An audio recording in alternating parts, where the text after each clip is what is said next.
اعوذ باللہ من الشیطان الرجیم بسم اللہ الرحمن الرحیم۔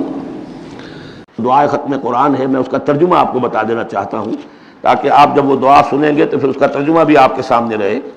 تو یہ اور بڑی اہمیت کے ساتھ اس دعا کو سمجھیے۔ اللہم آنس وحشتی فی قبری، اے اللہ میری قبر میں جو وحشت ہوگی تنہائی کی، اس وحشت کو دور کرنے کے لیے مجھے قرآن مجید کا انس عطا کر دے۔ اللہم ارحمنی بالقرآن العظیم واجعلہ لی اماما ونورا وہدی ورحمہ۔ لیکن اب جب موت قریب نظر آتی ہے اور قبر جو ہے وہ نظر آ رہی ہے تو معلوم ہوتا ہے کہ اہم ترین حصہ یہی ہے، اس دعا کا جو پہلا حصہ ہے، اللہم آنس وحشتی فی قبری، اس وحشت کو مانوس میرے لیے بنا دے، لیکن مانوس بنے گی قرآن کے ذریعے سے۔ وارحمنی بالقرآن العظیم، اور مجھ پر رحم فرمائیو اس قرآن عظیم کی بدولت۔ واجعلہ لی اماما ونورا وہدی ورحمہ، اور اس دنیا میں پروردگار اس قرآن کو میرے لیے امام بنا دے، میں اس کی پیروی کروں۔ لیکن یہ الفاظ کہتے ہوئے اپنے دل کو دیکھنا ہوگا کہ خود اپنا ارادہ ہے یا نہیں۔ عزم ہو کہ ہاں اب قرآن کو اپنا امام بنانا ہے، اس کے پیچھے چلنا ہے، تب تو اللہ تعالیٰ سے دعا کرتے ہوئے بھی انسان جو ہے پھر اسے سجتی ہے یہ دعا۔ اور ایسا کوئی شعوری فیصلہ ہے ہی نہیں تو پھر یہ ایک روٹین ہے، بس آپ نے ایک الفاظ ہے جو زبان سے کہہ دیے ہیں۔ ذالک قولہم بافواہہم، اپنے منہ سے نکلنے والی باتیں اور کچھ نہیں۔ واجعلہ لی اماما ونورا، نور بنا دے، وہدی، ہدایت بنا دے، اور رحمت بنا دے۔ اللہم ذکرنی منہ ما نسیت، اے اللہ مجھے یاد کرا دے اس میں سے جو میں بھول جاؤں۔ وعلمنی منہ ما جہلت، اور جس چیز کو میں اس میں سے جانتا نہیں ہوں، اور ہم تو سب سے جاہل ہیں، کتنے فیصد لوگ ہیں جو جانتے ہیں قرآن میں ہے کیا۔ لیکن بہرحال دعا مانگیے کہ اللہ تعالیٰ ہمت دے، آپ قرآن سیکھیں، قرآن سیکھنے کے لیے عربی سیکھیں۔ علمنی منہ ما جہلت، لیکن یہ بھی اگر آپ کا اپنا ارادہ نہیں ہے کہ سیکھنا ہے تو اللہ تعالیٰ زبردستی تو آپ کے دل میں آ کے قرآن کا علم نہیں ڈال دے گا۔ قرآن کا علم تو بڑی قیمتی شے ہے، دنیا کا کوئی فن ہو، کوئی معمولی سا کوئی فن ہے، وہ بھی سیکھنا پڑتا ہے، محنت کرنی پڑتی ہے۔ جیسا کہ حضرت علی نے فرمایا، بڑے اونچے اشعار ہیں، یغوث البحر من طلب اللآلی، جو شخص بھی موتیوں کا طلبگار ہوتا ہے اسے سمندر میں غوطہ زنی کرنی پڑتی ہے۔ ومن طلب العلا سہر اللیالی، جو کسی بلند مقام تک پہنچنا چاہتا ہے زندگی میں وہ راتوں کو جاگتا ہے، محنت کرتا ہے، پڑھتا ہے، جو بھی مشقت کرتا ہے۔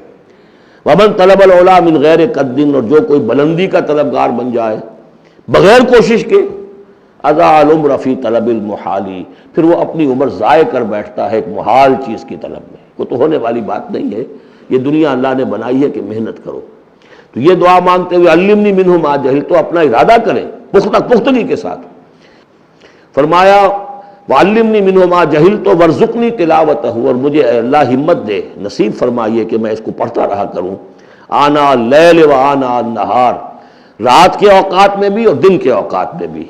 وَاجْعَلْهُ لِی حُجَّةٌ یا رب العالمین، اور اے تمام جہانوں کے پروردگار اس قرآن کو میرے حق میں دلیل بنا، میرے حق میں گواہ بنا، یعنی میرے خلاف نہ کر دیجو، اس لیے کہ حضور نے فرمایا ہے القرآن حجۃ لک او علیک، یہ قرآن یا تو دلیل ہے اور گواہ ہے تمہارے حق میں اور یا تمہارے خلاف۔ اگر قرآن کو پڑھو گے جیسے کہ پڑھنے کا حق ہے، سمجھو گے جیسے سمجھنے کا حق ہے، عمل کرو گے جیسے عمل کرنے کا حق ہے، اور اس کو دنیا تک پہنچاؤ گے جیسے کہ پہنچانے کا حق ہے، تو یہی قرآن تمہارا شافع بن کر کھڑا ہوگا، یہی تمہارے حق میں گواہی دے گا۔ اور جو کچھ ہم کر رہے ہیں اگر وہی ہم کرتے رہیں گے تو یہی قرآن سب سے بڑا ہمارے خلاف جو ہے استغاثہ لے کر آئے گا کہ اللہ یہ بدبخت کہتا تھا کہ یہ میں تیری کتاب ہوں، مجھے پڑھتا نہیں تھا، مانتا تھا میں تیرا کلام ہوں، سمجھتا نہیں تھا، یا سمجھتا بھی تھا عمل نہیں کرتا تھا۔ یہ سب سے بڑی دلیل ہمارے خلاف، القرآن حجۃ لک و علیک۔ اس قرآن حکیم کے ضمن میں ایک خاص دعا جو حضور سے منقول ہے، وہ دعا کیا ہے؟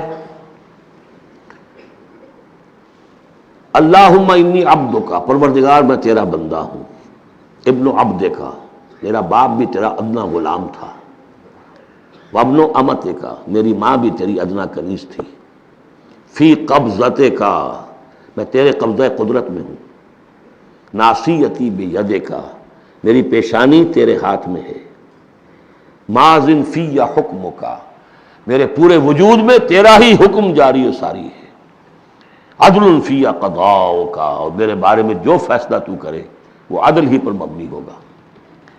اسألک، میں تجھ سے سوال کرتا ہوں، بکل اسم ہوا لک، ہر اس نام کے حوالے سے جو تیرا ہے۔ قرآن میں بار بار ہم نے پڑھا فدعوہ بہا، للہ الاسماء الحسنی فدعوہ بہا، اللہ کے ناموں کے حوالے سے دعا کیا کرو۔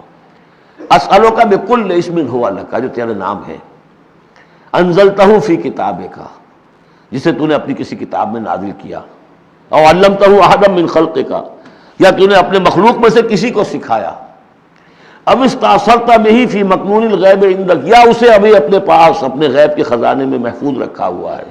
سارے ناموں کا حوالہ دے کر اسألو کا کیا، ان تجعل القرآن ربیع قلبی، اس قرآن کو میرے دل کی بہار بنا دے، ونور صدری، میرے سینے کا نور بنا دے، وذہاب ہمی، اور میرے ہموم اور غموم کا، غموں کا اور جو بھی تفکرات ہیں ان کا دور کرنے والا، جلا حزنی، میرا کوئی غم ہو افسوس ہو اس کو بھی ختم کر دینے والی چیز، اس کا ذریعہ اس قرآن کو بنا دے۔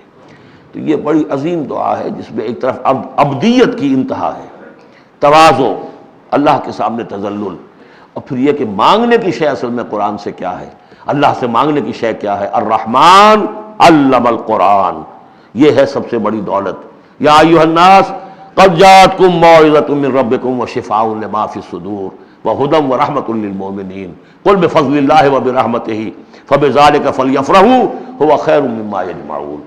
تو یہ دعا جو ہے آپ مانگیں گے، اور اسی پر اب میں اپنی گفتگو ختم کر رہا ہوں۔